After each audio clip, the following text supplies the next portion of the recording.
I would say good evening, but technically it's morning. I believe it's sometime after 4 a.m. Don't ask why I'm up at this hour. I honestly don't know either. And I guess welcome to another one of these little walking vlogs. So let's get to it, shall we?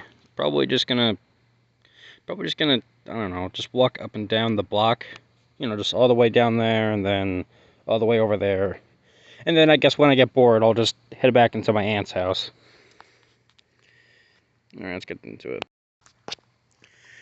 You know, I can see why a lot of people are scared of the dark. I sure as hell am. But, well, I don't know. I guess it depends on the environment. And, well, obviously it's not the dark folks are scared of. It's whatever's in there. You know, whatever's waiting to tear your underbelly asunder and, you know, and eat all your intestines. Yeah, that's definitely understandable. But we're not going to be talking about phobias. No. Instead, we're going to be talking about the Eververse. In case you're wondering what that is, the Eververse is like it's like the first ever known like original place, I guess. Okay, well, let me just explain. Yep, hold on, let me get my water.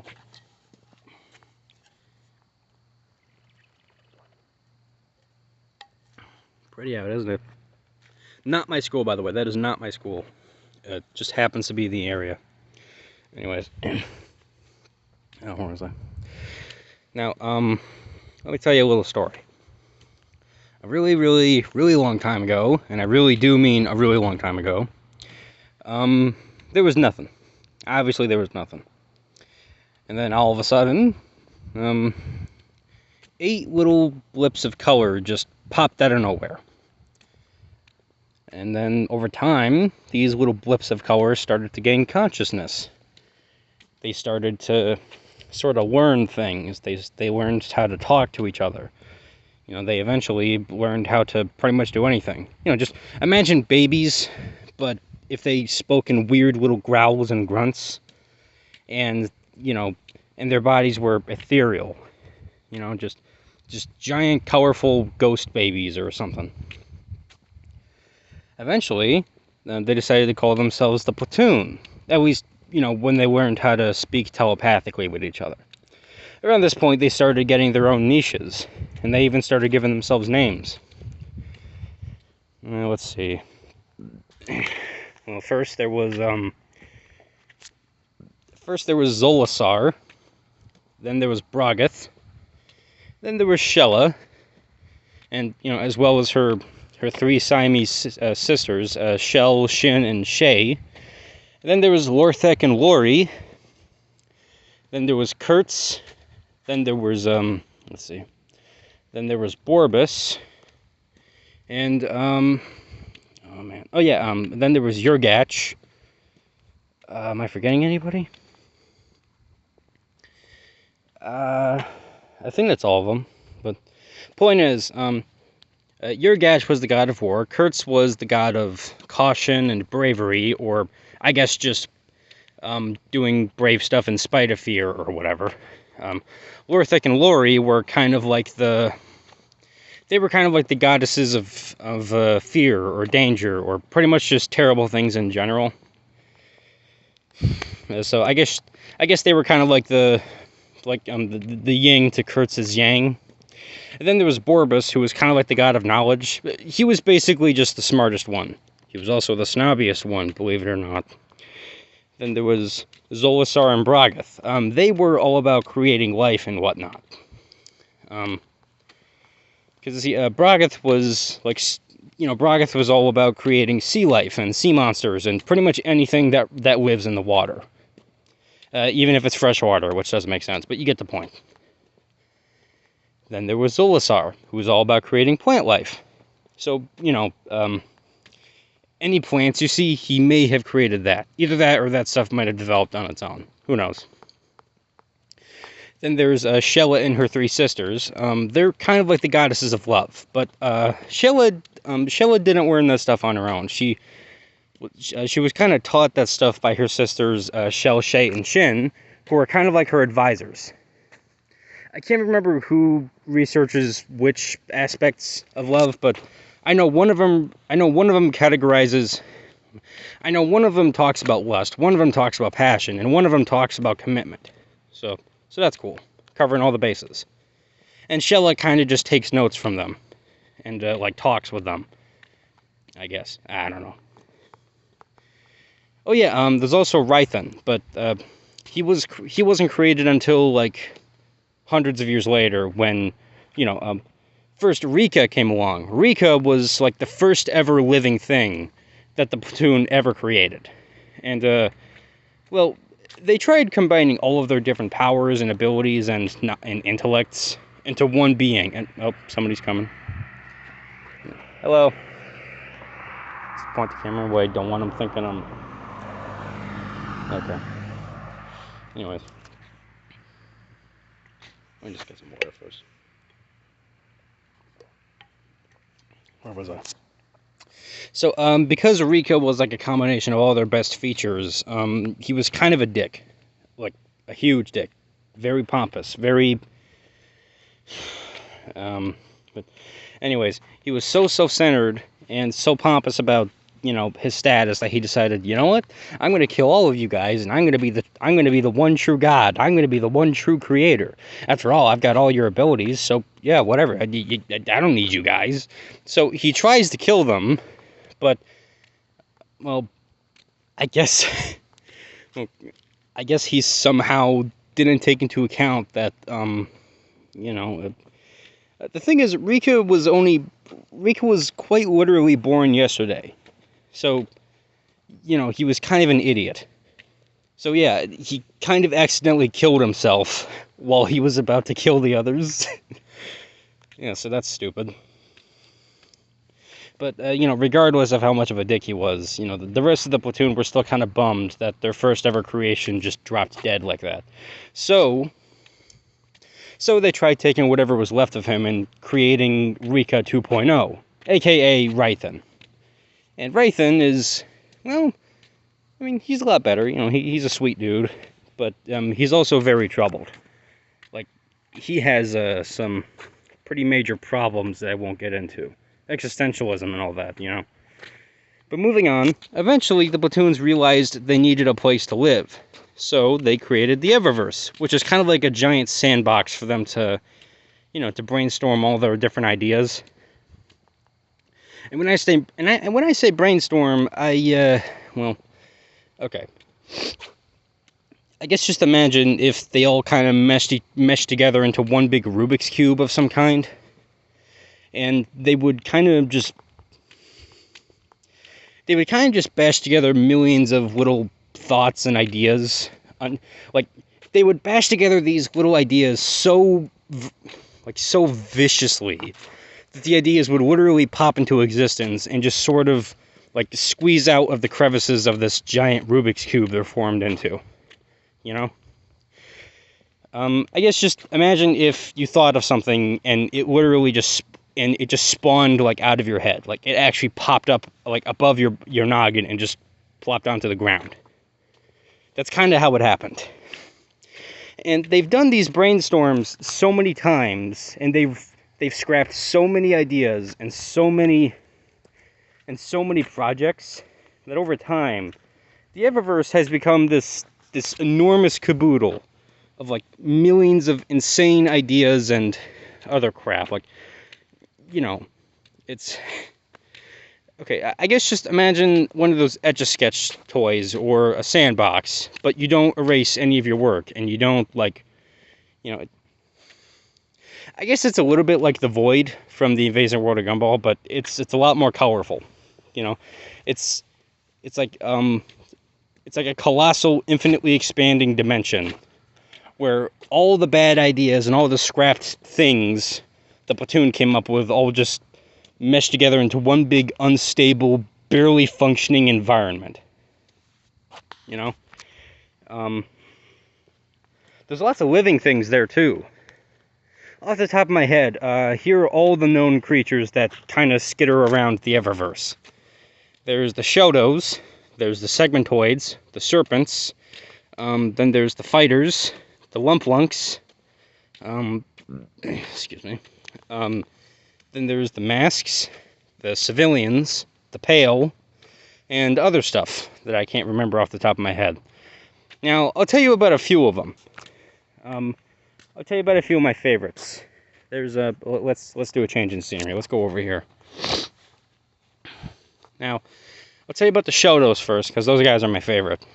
Now, the Shotos are pretty simple. Just take a colorful shell and just put, like, you know, a little shifting black mass inside of it that constantly changes form. That's kind of what a Shoto is. Now, Shotos are, like, you know, they're incredibly dangerous and aggressive. Like, no cap, they are extremely dangerous. At the time of creating them, which was, I think, a few months ago, I basically cataloged them as the most dangerous things to ever live in the Eververse.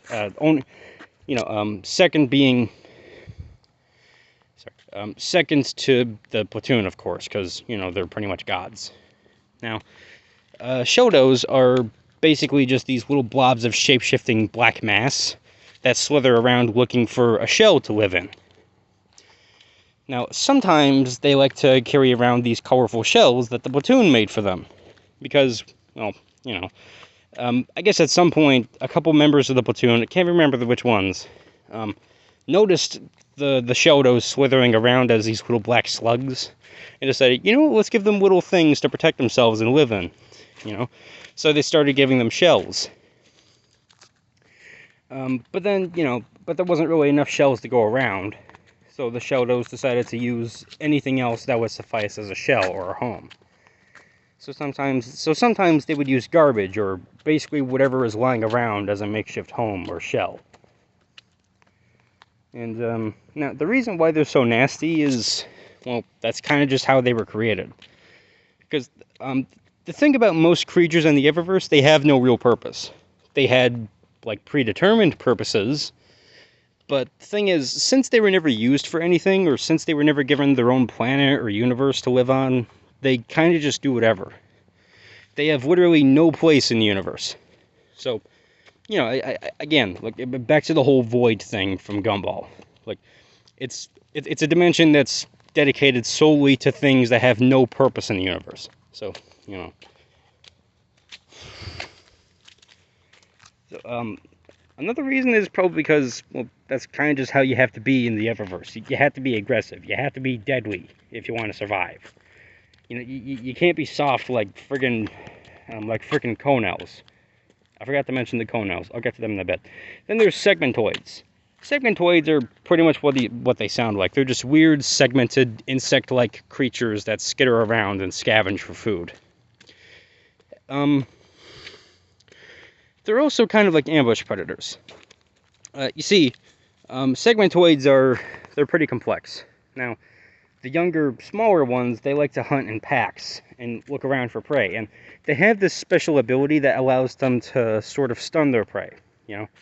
Not electrocute them per se, but, you know, just send these little shock waves at their prey to just make them not move for a bit.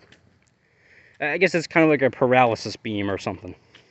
Anyways, since the prey is sterilized, that lets them do whatever the hell they want. You know, that lets them crawl all over the prey and vomit this pre-digestive stuff on them. You know, it makes them easier to eat. But then there's the older, I guess more experienced and larger ones. Those guys are really nasty. They like to go after the bigger prey, or sometimes they even like to hunt alone. And those guys don't fuck around. I guess that's all there really is to say about segmentoids. But I like to imagine they would probably produce these, really loud war cries or something. Okay, so fun fact about some parrots, I think they make this really grating noise that makes it kind of like breaches the eardrums of predators, so that it gives them time to escape. I might be remembering that wrong, but segmentoids can kind of do that too. If they come up against anything that's way too much for them to handle, they'll make this hideous screeching noise that just destroys anybody's eardrums in the vicinity. And, allows them some time to escape, or I guess to use their stun thing. But the stun thing has like a limit. It's like a shot limit. At most, they can do it like 10 times, but at least like 5. But I guess it depends on how old they are. I don't know. I'm kind of improvising there. Then there's lumplunks. Simply put, lumplunks are really huge. They're really huge and stupid creatures that like to roam in pods together.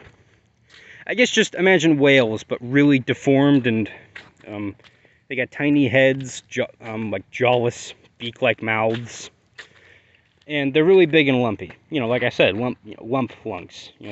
They're big old lumpy lunkheads. Fun fact about them: the thing is, lumplunks are constantly migrating. They're constantly floating around the Eververse. Not to mention, they're actually like the largest things around there. Well, again, seconds to the platoons, who are like the largest. But the point is, lumplunks are constantly migrating because, well, why not? They're kind of like the sea striders from Darwin 4. They're constantly moving, constantly eating.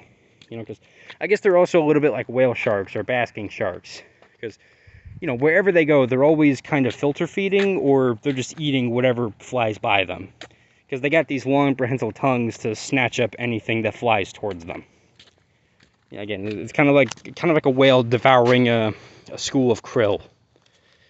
Anyways, but sometimes lumplunk pods will take different directions. I guess it depends on whoever's leading the charge. There's usually like an alpha lumplunk who will lead the pod wherever the hell he wants to go. But sometimes there's going to be one guy in the pod who's like, hey, I don't want to go this way, I want to go this way. And then the alpha's going to be, all right, fine. Then you're going to have to joust me for it. So anyways, the two opposing behemoths will just kind of violently... Thought I heard something. So anyways, I'm going to try to speak a little quieter now. I'm kind of scared. So the two giant behemoths will like violently collide with each other. It's kind of like when two elephant seals will, knock against each other until one of them gives up, or kind of like how two walruses will, try to stab each other with their tusks. And whoever wins gets to choose where the pod goes. And you might be thinking, well, who cares where they go? I mean, the Eververse is like big and empty and gross, right? Well, no, there actually are some sort of local areas in there, because, like I said, after trillions of years of just letting the Eververse do whatever the hell it wants, at least the platoon kind of just leaves it alone for the most part. So yeah, the Eververse kind of evolves into its own chaotic ecosystem. So eventually, there's these places that just pop up here and there. I thought I saw something. I think next time I should do this during the day. Technically day, but I should do this when the sun's out, I mean. Where was I? Yeah, I was talking about areas. Well, okay, let's move on. And then there's conels. I said I would talk about conels. Conels, or whatever the hell I called them. I'm constantly retconning stuff. Conels are like these little black turtle things. They like to wear these weird little traffic cone shells. Now, I'll explain why traffic cones are in the Eververse in a bit. Another thing about conels is that, okay, so you know Violet Parr from the Incredibles? And you know how she's able to do that that force field thing? Well, conels can kind of do that too. Okay, but the thing is, it all kind of depends on how much energy they have. So, if they have a lot of energy, then they can probably make a really strong force field that, that pretty much covers their entire radius, perfectly wraps around their mass or something. And almost nothing can break these things except for serpents and I guess platoons. But we're not going to talk about them. More about serpents in a minute. Now, conels like to roam around in these little herds or packs, and the more conels there are bunched up into one group, the bigger the force field is, because they can sort of combine their force field powers together. so that they can. Leaves are changing. You can't see it, but they're a lot more like golden yellow. The camera's making it look weird. But moving on. Yeah, so again, the more conels are in one spot, the bigger the force field will be.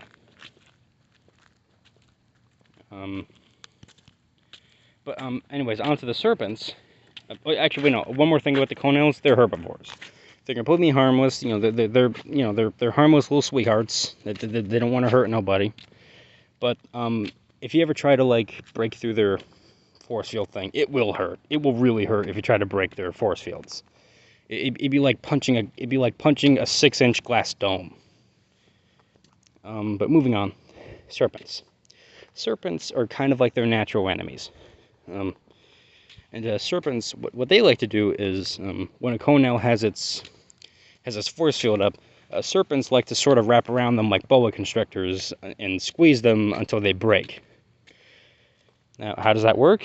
Well, no reason. It just serpents are just that fucking strong, apparently. Fingers are sticking.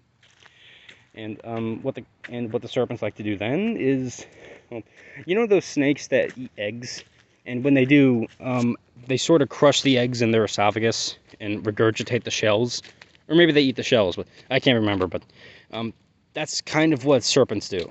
You know, they once the conel is defenseless, it'll eat the little guy whole, and then just puke up the traffic cone. Pretty gross, right? If you ever come across a serpent, the best thing to do is the thing is, serpents are very opportunistic, but they're also very cocky. At least for the most part. Now, this might sound really stupid, but if a serpent ever chases you, then run as fast as you can. But also, find some place where you can trick the serpent into wrapping around something. You know, like basically try to trick it into tying a knot around itself. It won't be stuck like that for long, though. So as soon as it's stuck, get the hell out of Dodge as quickly as you can. What else? Oh wait, no. There's one thing I forgot to mention about the conels. Even if a conel is like, even if its force field is down, its little body is like coated in these really toxic things. It's like poison, really. It kind of like a poison dart frog. And well, the only reason serpents are able to eat them is because they're immune to the poison. Again, that's why they're the natural predators. Next up, there's fighters. Interesting thing about fighters, they kind of look like little zooplankton or like jellyfish. And, well, they're like I guess they're like the third most dangerous thing. You know, second being Sheldos and one being the platoon. Now, the thing about fighters is that the smaller they are, the more dangerous they are. Weird, right? Usually it's the other way around, but no, seriously. The smaller the specimen, the more likely he's gonna rip you clean in half. The smallest known variety is called a santern, and santerns do not fuck around. Like, they're probably the most, and they're not even aggressive for like survival reasons. Like, they're just straight up fucking angry all the time. So if a santern sees you and you piss it off even a little bit, it'll wrap its tendrils around you and tear you in half, like agonizingly and slowly, and then it'll just toss your remains off a cliff. Fucked up, right? Yeah, and the bigger they are, because you know the really big ones are slow. The tiny ones, though, again, they're a lot more aggressive. They're a lot faster. You can't see them as well. Not just that, but a lot of them have these little glowing electric bulbs on the ends of their tentacles, and they use those to kind of, well, zap you. Kind of got that idea from this one app, or I guess it's like a mobile game called Lightopus. And the MC has these little tendrils with glowing bits on the end. I just always imagined those things would be electrical or just really hot to the touch. Or I guess if you touched it, it'd be like touching an exposed wire. Just, you know, it just makes you spaz around. Then moving on, we got, let's see. What other ones did I mention? Oh yeah, there's masks.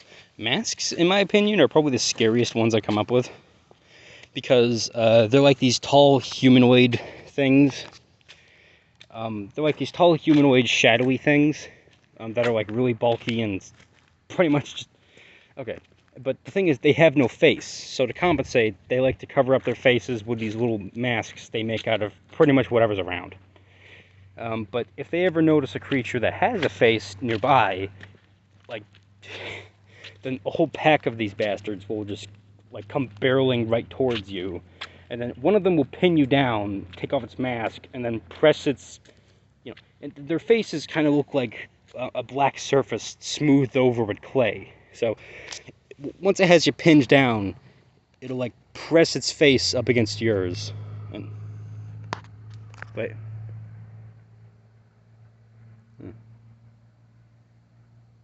Like I must be up for a jog or something. Anyways, one of these guys will pin you down, press its face up against yours, and then sort of suck your face off. And then there, it has your face now. And then it'll put its mask back on, and then it'll sort of like, bring out one of its like retractable claws and just carve a little smiley face, and it'll just carve a smiley face where, where your eyes and mouth and nose used to be, or I guess whatever you have, if you're from like a planet that's not Earth or something. I don't know. It depends. And then they'll just fuck off. Because, you only had one face. Not like the other ones are going to get a share. I might develop them more in the future. I don't know. Maybe I'll have them fight over who gets to use a face. Kind of like this one short film I saw a while back. It was called... I don't really know how to pronounce it. I just always figured it was called Die Ear Breacher, but I think the English version is the Egg Breakers, or the Egg Smashers. I can't remember. Most likely Egg Breakers. If you haven't seen it, I don't think it's anywhere on YouTube. It might be somewhere on Vimeo or something. But the premise of the short film is there's these two monsters at this table, and well, what they do is they have these little pouches under where their heads should be, and the pouch has a little head in there and a bunch of little facial features like eyes and a nose, ears, teeth, stuff like that. And what these two guys are doing is basically a little egg will retract from this thing on their face, and then inside the egg is a certain facial feature, like like an eye or an ear or some teeth or a head even,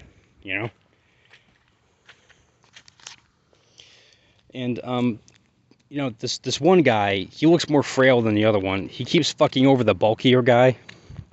Every time they break the eggs, and and a piece comes out of the guy. Okay, if the bulkier guy breaks an egg and something good comes out of it, the skinnier guy will steal that and just keep it for himself, because he's a dick. In the end, though, the bulkier guy ends up running out of pieces to break out of eggs, and the skinnier guy ends up getting everything. But then, since the bulkier guy has no eyes anymore, he accidentally reaches over and rips the skinnier guy's head off, and takes it, and now he has all the parts, and he thinks he wins. So he's like, okay, you want to go for a round two? But then he realizes his friend is dead because he took his head. And in the end, he's like genuinely bummed about it, because he has an egg in his hand, but then he's like, oh, my only friend is dead. And then he drops this egg in his hand, and sad ending. I really wish I could still save that to like. But anyways, the reason I bring that up is maybe the masks could have that kind of thing, where they like fight over facial features and stuff. That'd be pretty interesting. I don't know, I could probably do that, but I don't really know how I could integrate that without it feeling like plagiarism. We'll see. And then there's the pail. Now, a fun fact, the pail is not actually a thing that the platoon created. It's kind of just a thing that happens to people that try to come into the Eververse. There actually is a way to punch into the Eververse, but it takes a lot of energy and a lot of... the only way to get to there is to either have your own extra dimensional portal, or to just find a random rift floating around. Now, what's a rift, you ask? Well, it's exactly what it sounds like. It's just a little portal that occasionally opens up somewhere, but then it just disappears. Like, you know, like 1 minute it's open for like 2 seconds, but then it closes for 3 months, comes back, stays open for a couple days, closes after like, I don't know, but then closes for like 5 years, opens up again for 3 seconds, closes up again for like a century. It's completely random. Like, they're very, very fickle little gateways. You know, they kind of just open up whenever they feel like it. And they could show up literally anywhere, and I do mean anywhere. They could show up on your stomach, in the middle of the road, on the side of a house, on a frickin' street sign. And occasionally these rifts will suck up things from our world and take them into the Eververse. That's kind of like Honels have the little traffic cones.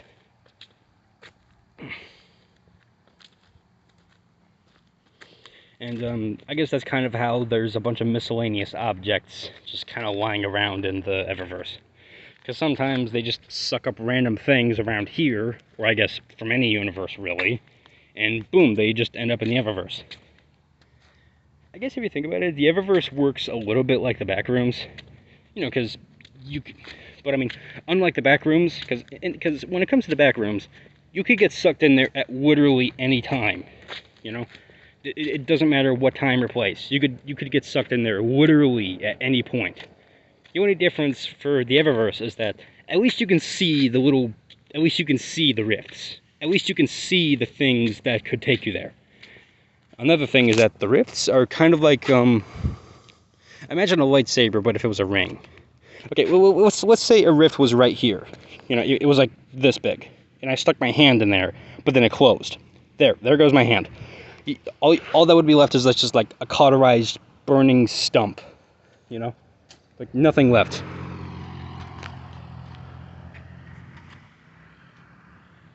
Oh, was that the... Nah, that wasn't the garage. Is that Marley? Oh, I think it's my aunt's dog, Marley. I think she's being let out for a quick poop. I think my aunt left just now in her car, but I don't know. Well, whatever. What was I talking about? Oh yeah, rifts. So yeah, if you touch the edge of a little rift portal, then you know, whatever you stuck through there, it's gone. It just gets cut and burnt off. Oh, we got some. Okay, I think I'm gonna leave now. There's some dog walkers here. I don't want to bother them. I don't want to scare their dogs or anything. Yeah, there's just a couple dog walkers here. I don't want to bother them. So I think I'm just gonna go back to the yard, or I'm at least gonna go somewhere else. Again, I just don't want to. I don't want to freak them out, make them think I'm talking about some. I just don't want them to think I'm insane. I mean, how could I not look insane in this scenario? I'm out at like probably 5 in the morning at this point, and I'm talking about some alternate dimension with these Lovecraftian monsters, getting up to God knows what kinds of mischief, and they're just out here walking their dogs. I think that's Marley over there. Wait a minute. Oh no, did I leave the door open? Why is she still out here? Hi, Marley. Did I leave the door open? I'm gonna go check.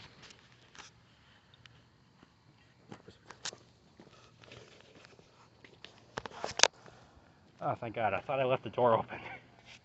Yeah. I thought I left the door open and she got out or something. Yeah? No. I just, you know, because you're out here. I thought. Oh, no, I'm watching her.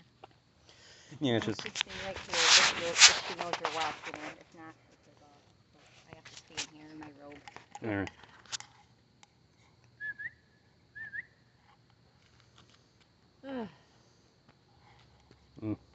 Not too bad this morning, huh? It's a lot better when it's like super early because it's a lot darker. A lot more serene. You don't got to worry about the sound of cars driving by driving you nuts. I know. I was kind of rambling about something over there, but then these two guys with dogs came up, and I didn't want to bother them, so I just moved. Because, well, the thing I was talking about probably would have made them think I was insane. Oh yeah. Yeah, I was talking about this thing I made up called the Eververse. I won't go too into detail. I don't want to talk your ear off about it, but short and simple answer, it's the very first place ever, and the guys who created it like occasionally make up these weird ideas for worlds and creatures, and they all kind of just all the bad ideas or all the scrapped ideas they have, they kind of just they just push them to the side. And there's so many of them that they kind of just plop together into one big unstable environment. It's just a complete chaotic, insane ecosystem that makes no sense. What's that, Mark? Yeah, okay.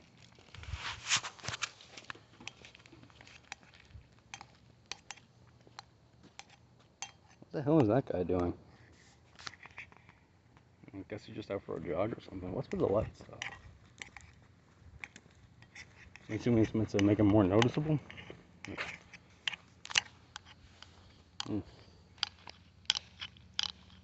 Oh shit, was that recording? Was that recording the whole... Okay, well, in case you're confused, turns out Marley was actually out because my aunt was letting her out to pee. I just didn't notice her at first because yeah, she was actually standing right over there. Whatever, it's all good. Door's closed. Marley's back inside. How much of that actually recorded? Yeah, whatever.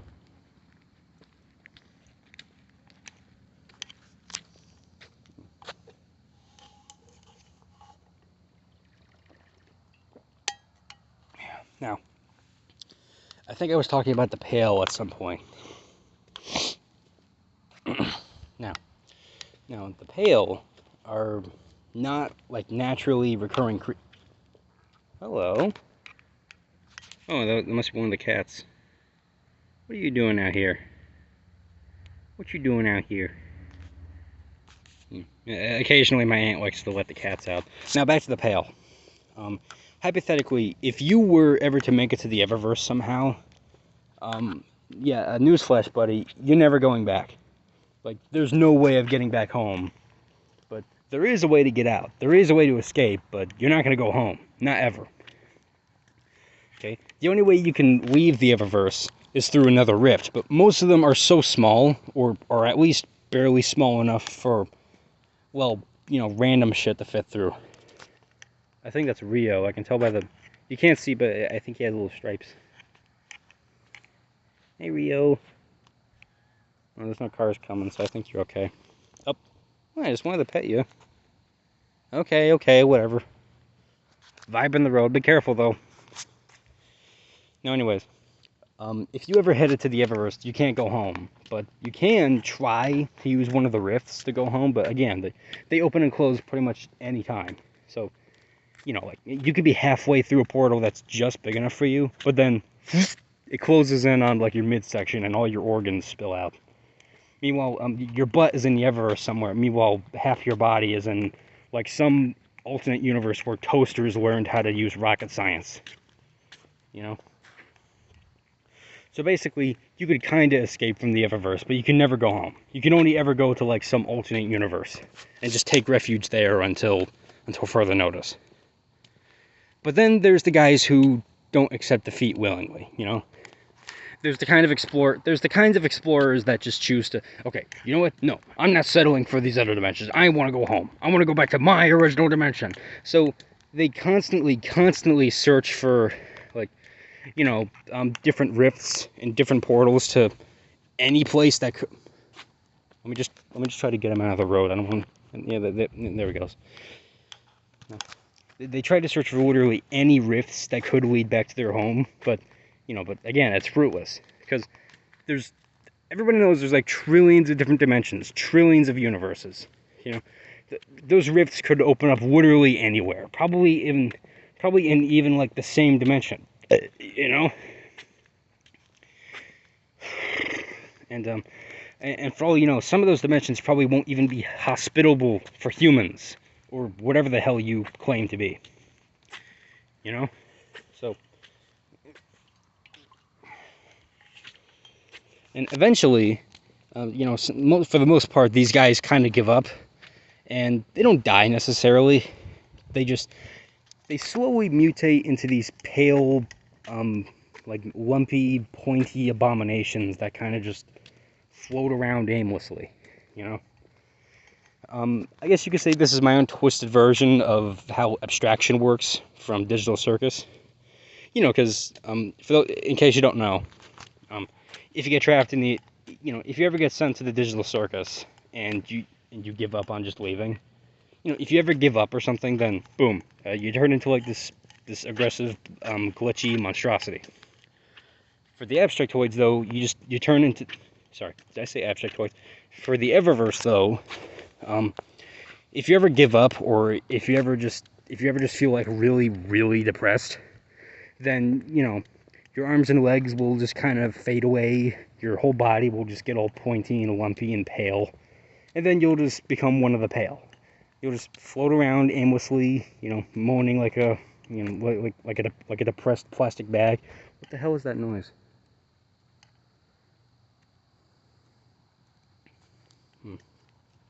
Thought I heard something. Oh, it's probably just. Yeah, what else is there to talk about? I think I talked about all of them actually. Oh yeah, I think I mentioned a few other ones, but you know, like civilians and other stuff. But I'll talk about them some other time. Well, anyways, that's all for now. I guess I'll see you guys next morning.